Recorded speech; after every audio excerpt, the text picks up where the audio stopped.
Bueno, hay varios temas que están marcando la contingencia y que queremos conversar a esta hora con el diputado Fuad Chahín, que además también es el jefe de bancada de la Democracia Cristiana. Muchas gracias por acompañarnos, diputado. Muy buenas noches, Viviana. Un gusto. Diputado, partamos un poco conversando respecto a lo que pasó con este rechazo generalizado, absolutamente unánime al gobierno, y ahora está la posibilidad de este veto. ¿Está a la disposición a aprobarlo? O sea, primero hay que conocer el contenido del veto, el que no sea una insistencia y que sea un veto que por lo tanto va a contener modificación a lo que había propuesto el gobierno, es una buena señal. Nosotros esperamos que esas modificaciones vayan en el sentido que le planteamos desde la primera semana de tramitación del proyecto del gobierno, que es bajar la línea de congelamiento de reajuste para las rentas más altas. El gobierno partió en 6 millones, se bajó a 4,8 millones, por 4,5 millones, y nosotros siempre hemos planteado 4 millones, de 4 millones líquidos hacia arriba, congelar el reajuste y que todos esos recursos se destinen a mejorar los bonos, sobre todo para ese casi medio millón de funcionarios públicos que gana menos de 550.000 pesos mensuales. Nosotros creemos que en un momento de contracción económica, efectivamente hay que apretarse el cinturón y por lo tanto no estamos pidiendo más recursos, sino que una mejor distribución de esos recursos. Y creemos que el cinturón nos lo tenemos que apretar los que ganamos más para darle algo más de holgura a los que ganan menos. Diputado, entonces el tema iría por los bonos y no por un cambio en este 3,2% en el cual ha insistido el gobierno y también así lo hizo la Presidenta de la República. Independiente entonces que se mantenga ese 3,2%, puede que exista el apoyo para aprobarlo. Así es. Bueno, yo creo que también hay que ver, porque justo la próxima semana vamos a conocer también la inflación y va a depender mucho de esa señal también si se mantiene o no el guarismo. Nosotros creemos que si efectivamente la inflación va a estar en los términos que ha pronosticado el gobierno, lo más probable es que no modifique el guarismo y esperamos que sí cambie la estructura de bonos, mejorando la situación de los que ganan menos.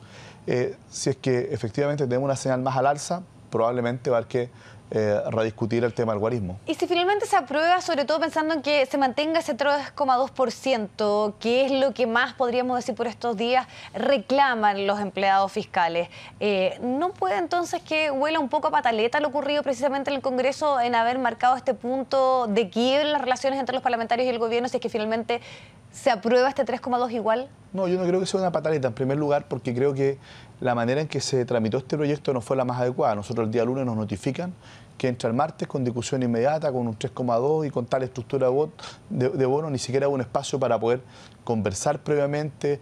Después del fin de semana largo, nosotros ya habíamos rechazado el proyecto y habíamos anunciado efectivamente que íbamos a ir a comisión mixta, no hubo ningún tipo de contacto con nosotros para pero sigue siendo entonces un tema de forma más que de fondo. No, por cierto que de fondo, pero lo que pasa es que el fondo lo podríamos haber resuelto si hubiésemos tenido el espacio para poder dialogar y el gobierno hubiese tenido capacidad de escuchar nuestro planteamiento, que era una mejor distribución de los mismos recursos para colocar un mayor esfuerzo en quienes ganan menos, a los funcionarios públicos que tienen las rentas más bajas.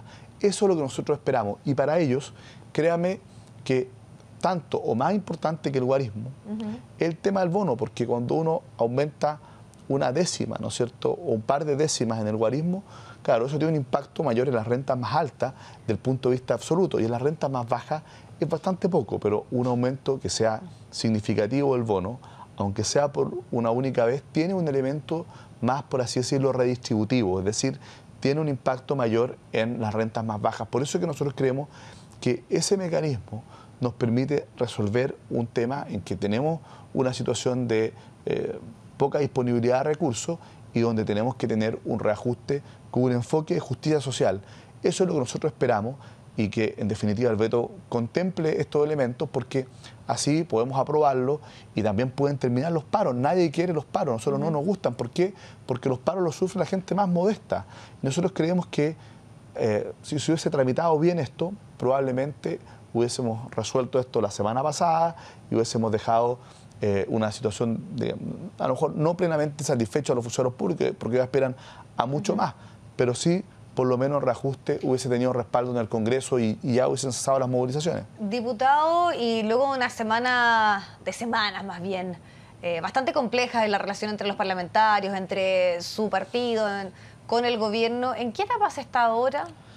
Bueno, estamos acercando posiciones. Yo creo que han ocurrido hechos que a nosotros nos parecen que van en la línea correcta. Lo primero el que el gobierno entiende que hay que tener una nueva forma de coordinación político-legislativa que sea más eficiente, que efectivamente podamos llegar a acuerdos que después se implementen y donde exista realmente una vinculación efectiva entre el Ejecutivo, el Gobierno, los partidos, o sea, el Ejecutivo, el Parlamento y los partidos. Ahora, ¿eso es suficiente? Nosotros hemos dicho no.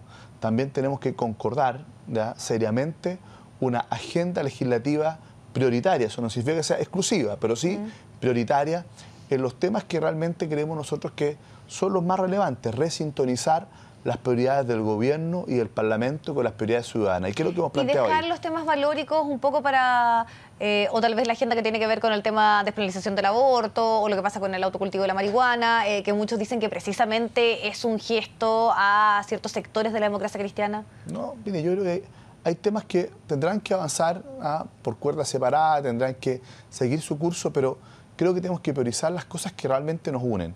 ¿Qué es lo que hemos dicho nosotros que es muy importante? Primero, el tema de la reforma previsional.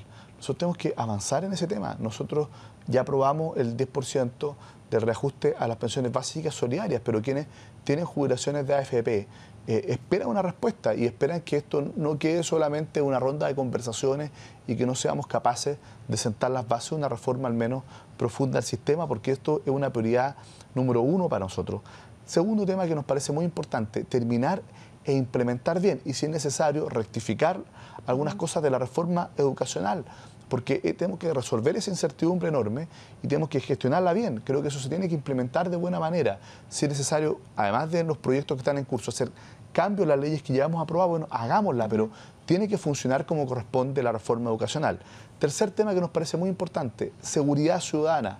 Nosotros creemos que ese es un gran tema que hoy día es muy transversal y es algo que nosotros al menos hemos hecho mucho más que lo que hizo, curiosamente, el gobierno, que dijo que iba a resolver estos temas. Nosotros sacamos la agenda corta antidelincuencia que está dando resultados. Bueno, hay que fortalecer esto con planes preventivos, preocuparnos de la reinserción, preocuparnos también de los niños, otro gran tema, la protección de los menores, la reforma completa al Sename, a la institucionalidad, pero también fortalecer los derechos, porque si no nos preocupamos de los niños vulnerados, esos mismos niños, además, muchas veces después terminan siendo infractores de ley. ¿Por qué? Porque el Estado no ha sido capaz de garantizar la adecuada protección que se merecen. Diputado, para entrar un poco también respecto a lo que sucedió con su partido y la relación con el gobierno, algunos decían que usted le había dado este consejo a Carolina Goich de hacer este golpe un poco y de plantear este congelamiento de las relaciones, ¿es así?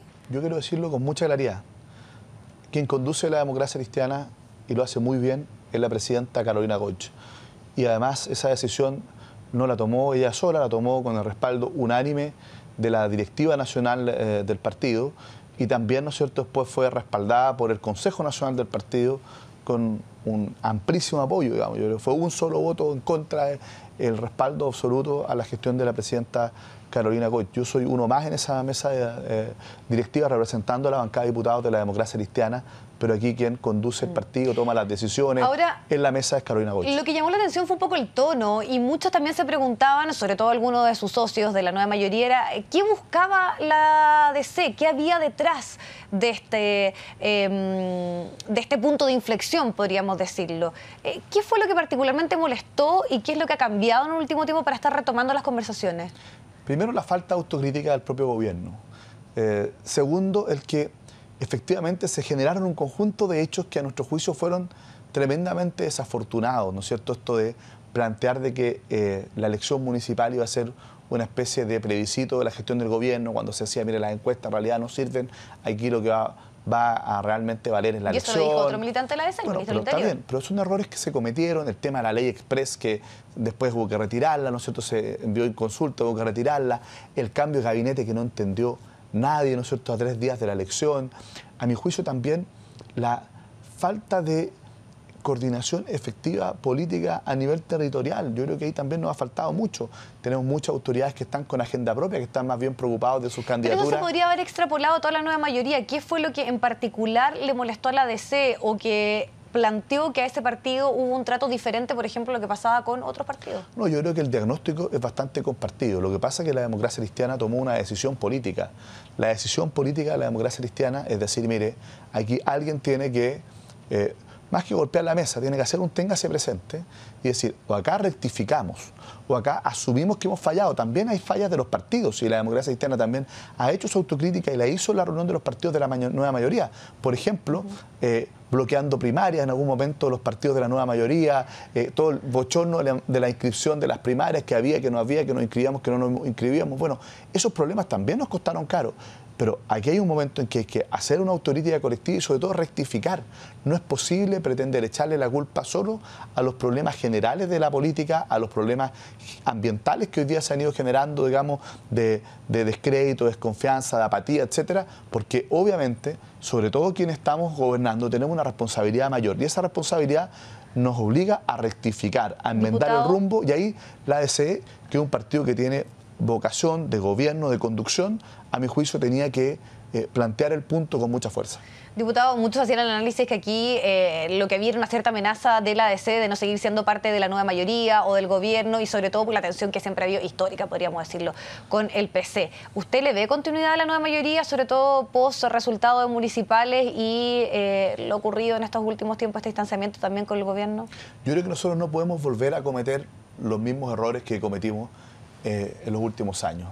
No podemos volver a primero tener una coalición, candidato y después un programa. La democracia cristiana ha dicho primero las ideas. ¿Qué le queremos plantear al país? Y en función de esas ideas ver quiénes efectivamente están dispuestos a asumirlas, a respaldarlas. Y no solo la idea, no solo el qué queremos hacer, sino que también el cómo. La democracia cristiana es un partido que siempre ha buscado avanzar sobre la base del entendimiento, de la persuasión, ¿no es cierto?, de los argumentos, que creemos que nadie es dueño de la verdad y que por lo tanto siempre es importante el diálogo no como una cuestión transaccional, sino que como una manera de entender la política que en definitiva hace que las cosas resulten mejor cuando somos capaces de escuchar, no solo escucharnos dentro de la política, sino que también escuchar a los ciudadanos. Y por lo tanto no nos gustan ni las retroexcavadoras ni las aplanadoras, eso lo hemos dicho de manera muy insistente y por lo tanto el qué, el cómo queremos defender esas ideas y plantear en un futuro gobierno primero y después veremos el candidato, las listas parlamentarias, qué partidos. Ya, pero hablemos un poquito también de eso, que es un poco lo que está en el análisis por estos días, que tiene que ver con las dos figuras principales o que están en este momento en los sondeos de la nueva mayoría. Estamos hablando de Ricardo Lagos y de Alejandro Guiller. ¿Está coqueteando Ricardo Lagos con la ADC o ustedes siguen en el pie firme de también presentar un candidato? Yo creo que es natural que los candidatos traten de acercarse a la ADC y yo creo que lo ha hecho tanto Ricardo Lagos, todos sabemos, hubo cenas por ahí con algunos diputados, también Alejandro Guiller, nos parece que eso es muy natural, pero la democracia cristiana tiene una definición institucional. Tenemos que resolver nuestras elecciones territoriales ahora en diciembre, la elección nacional en enero, la primera semana de enero, y luego tenemos una Junta Nacional donde vamos a definir nuestra candidatura presidencial, si vamos a primera vuelta, si es que vamos efectivamente a una primaria. ¿Quiénes? Bueno, yo creo que hay nombres, ¿no?, dentro de la democracia cristiana. Apareció hace algunos días, el viernes, ahí Francisco Buenchumilla disponible, está, ¿no es cierto?, Ignacio Walker, que también ha mostrado disposición y convicción, y también muchos ven a Carolina Goich como una alternativa, a Mariana Adelwin. Yo creo que lo importante es que tengamos, primero, un candidato que esté disponible a defender un programa resuelto por la militancia de la democracia cristiana. Y segundo, hay que ser realista, hay que tener un candidato que tenga una mínima base de apoyo interno y externo. Lo que nosotros no podemos volver a repetir es tener un candidato demócrata cristiano y que una parte relevante del partido respalde una candidatura distinta. Y por ¿Qué es eso lo que pasó en la elección anterior? Eso no lo podemos volver a repetir. ¿Y esa posibilidad está cuando tal vez los nombres que usted ha mencionado no están, por cierto, ahí en liderando las encuestas? Pero mire, de aquí a enero falta mucho tiempo todavía en política. Hace una semana atrás teníamos a Isabel Allende de candidata, hoy día ya no la tenemos, ¿no es cierto? Hay que ver qué es lo que ocurre de aquí a entonces. No nos apresuremos, primero las ideas, después veremos el nombre. Ahora, muy cortito, nos queda poco tiempo, pero hay otro tema que apareció que es adelantar las primarias dentro del sector, precisamente para dedicar un mayor tiempo a las campañas y tener ya pronto un candidato único. ¿Usted está en esa línea? Bueno, ¿Es algo que se puede evaluar? Si es que ocurre eso, yo creo que lo único que haría es fortalecer la idea de la democracia cristiana llegar con un candidato a la primera vuelta.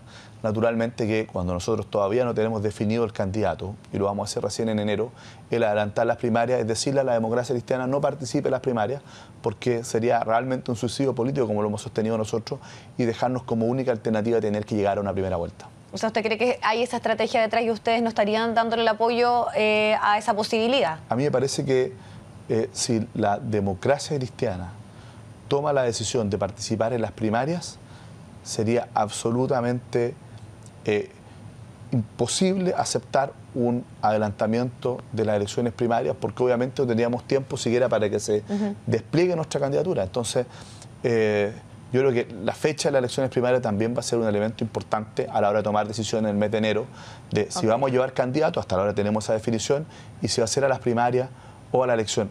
Yo creo que las encuestas no hay que asumirlas como verdades absolutas, pero tampoco podemos ignorarlas completamente. Yo creo que las encuestas también hay que analizarlas y tiene que ser un elemento a la hora de tomar decisiones. Perfecto. Muchísimas gracias, diputado, por acompañarnos. Muchas gracias, que esté muy bien, Viviana. Vamos a hacer un alto, hacemos una pausa, volvemos pronto con más.